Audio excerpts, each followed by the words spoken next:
A long time ago, I made the choice not to get into arguments with Trump supporters because it's completely futile. They are completely in bed with this man. And it shows, even after we show them the evidence of what kind of an inhumane bastard that he is. They still ignore it. Or they make excuses for it.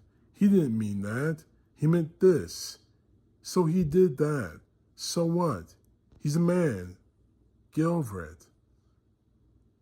Well, I'm not going to let them get away with it any longer. But I'm also not going to waste my time trying to talk them out of it. Because we all know the truth. In the Hammer at Home, I'm going to read this article from John Pavlovitz. Most people still supporting Trump aren't stupid. They know exactly what he is. Ignorance is not a compelling argument at this point. We've all heard the theories for the last 10 years. People still supporting Donald Trump are unwitting victims of the partisan media, an evangelical alternate reality they've been raised in and still captives of. We are told that they're continually surrounded by bad theology, fake news, and endless conspiracy, and so they aren't bad people. They just aren't seeing the things that we're seeing, and we need to be more understanding. We're a decade into this madness. This just isn't acceptable anymore. There isn't a sufficient excuse for being an adult so sheltered from facts and so truth-deprived that you can't see Trump's complete sociopathy and you can't discern the existential threat he and his party are to this nation. His supporters aren't being asked to dig beneath some complex, brilliantly crafted ruse perpetrated by the conservative media and religious conglomerates working in concert. If you can read Trump's own social media feed or listen to the bile he spews in front of the cameras at female reporters and political opponents and not be fully disgusted to the point of vomiting, you aren't a reasonable human being. Either that, or you're willingly choosing to engage in wild, intellectual and theological gymnastics to avoid a reality that makes you uncomfortable, intentionally avoiding some really vile stuff that he and his collaborators aren't attempting to hide anymore. I'm fully convinced that nearly everyone still supporting Donald Trump knows he is a reprehensible human being, guilty of high crimes against this nation, atrocities against women, and war crimes around the globe. But they can't admit that to themselves or anyone else that they made a mistake. And so, in an act of self-preservation, they are doubling down again and again. They're not stupid. They're just willing to let America die on the altar of their pride, which may be far worse. Being an adult means being responsible for figuring out what is real and what isn't, and for making good decisions with the information. That's what we demand from our children, isn't it? We only let their ignorance be an excuse for so long, and then we remove that option because we expect them to be smarter at some point. And if we realize that they are smart enough to know better, then it becomes an indictment of their character. If grown men and women aren't willing to or able to sift through information and choose wisely because of their media choices or their circle of friends or their mental effort, the net result is the same. They are enabling and protecting reprehensible behavior that places people in great danger. If Fox News creates your reality, you're going to be hateful to lots of people. Muslims, the LGBTQ, people of color in general, refugees and immigrants, and so on and on and on. And if you've been on the planet for a few decades, you should have developed the critical thinking not to allow a network that's already said it's not a news network, but a network that brokers in fantasy and fiction to be your baseline for truth. That's a you problem. If the religious right defines, for you what it means to be a Christian, your Christianity is going to look nothing like the actual teachings of Jesus Christ. It's going to be angry, violent, devoid of anything of compassion and gentleness. That isn't your preacher's fault. That isn't Franklin Graham's fault. And as much as you want to blame him, it's not even the devil's fault. As a thinking Christian who supposedly reads the words of Jesus and reflects on them regularly, you should see them and you should see through this sham in a hot minute, and you should be rejecting it. If the brazen, unapologetic racism and xenophobia and misogyny on display right now is too subtle for your senses, and if Nazis marching through the town squares, supremacist politicians in office now, and election interference falls beneath your radar, you are either intentionally have your head in the sand, or it's not on straight to begin with. And either way is a crisis. Many of my white evangelical friends supporting Trump aren't as much stupid or unaware as cowardly. They held their nose in 2016, voted in anger or haste or error, then quickly got out of the political business, choosing to escape the consequences of their decision on other people. So Newsmax and the conservative Christian church have become convenient places of sanctuary for people with the privilege wanting to hide from the result of their vote. Again, they aren't ignorant of reality. They just are operating out of it altogether. If it is stupidity, the affliction of the highest selective, extremely localized and very convenient. If that's the case, are we supposed to expect in year 11 or 12 that they're going to finally have an epiphany and part with him? It's time that we stop giving adult human beings the benefit of the doubt simply because we think they're not smart enough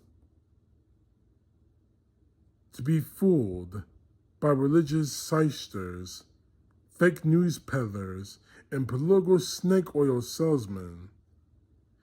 If that is true, then they are also not smart or mentally capable enough to be presented with objective data or compelling arguments and to filter them responsibly. They are, practically speaking, unreachable with rational measures. I'm tired of having to treat people like children when they aren't capable or willing to see what even a child can see, what my children can see. They know hatred and bullying without needing to read a think piece or do some online research and unpack layers of religion and history. I'm over justifying bigotry and racism and the horrible stuff happening in our country. and giving people who perpetrate a pass because they supposedly don't realize they're supporting a monster. And most of the watching world seems to get. In a time where information is literally available at our fingertips, when conversation and study and exploration are limitless, I'm through excusing supposed adults for not being able to make a decision that is based in reality, simply because it's in some hateful, self-righteous, narcissistic bubble they find themselves in. That's their fault, not ours. I don't hate these people, but I'm also not going to call them and encourage them in their ignorance anymore because lots of people are damaged when this happens. Sooner or later, we adults have to own our supposed stupidity and choose to be wiser. As much as I would love for John Pavlovitz to be wrong about this, unfortunately, he is dead correct on it. It's impossible for anyone to argue with a Donald Trump supporter, so we shouldn't. Because no matter what kind of evidence we can show to the Trump supporters about him, what he said and what he's done, we can show them recordings of Donald Trump being disrespectful to reporters, telling reporters to shut up, piggy, for instance. And they'll deny it, or they'll find some rationalization to it. We can show them videos of Donald Trump saying, I don't care that Americans are paying nearly $5 a gallon for gas, as long as Iran doesn't have a nuclear weapon. They'll deny it. They'll deny he didn't say that, or if he did say it, he's doing it for a good cause, or rationalize it some other way. The way I see it, it's time for us to stop trying to argue with Donald Trump supporters. Logic has left the building. Because, as Eric Blair, writing as George Orwell in 1984, the party's final crucial instructions is reject all you see or hear. I know that's not the exact wording of that quote, but you understand it. I know. I'm seeing it every day. They're proving the rule true that George Orwell wrote. So it's time for us, real Americans that identify as liberal or conservative or a Democrat or Republican, all of us to focus on one goal: winning the midterms. Getting Trump out of office, it may not cure everything, because there are going to be some diehard disciples of Donald Trump. They're going to be diehard people who believe in Trump to their dying days. And quite honestly, even if Trump were to leave office right now, it wouldn't change anything. It wouldn't change anything a bit. All they will do is pave the way for someone else to take over. And that someone else, even if it's Vance, even if it's Rubio, even if it's that drunk Pete Hegseth, and God forbid, Stephen Miller, they could be 10 times worse. So this November, and I keep harping on this, and I'm going to continue to keep harping on this. If you have early voting in your state, I don't care if you have to take a day off work, if you might actually lose your job. Vote. because this could be our last chance to end this nightmare, this plague that has been killing us and choking this country to death since 2016. Since the day Donald Trump walked off that escalator and declared Mexicans are bringing rape and drugs to our country. That should have ended his campaign. But here we are, 10 years later, and this psychopath is back in power. Donald Trump should have been in prison by now. But now we have to deal with this. I am not calling for violence. I am not calling for that. Some Donald Trump supporter is going to try to twist my words around. They're not going to be able to. I have never called for violence. Our greatest weapon right now, is the ballot box, is our vote.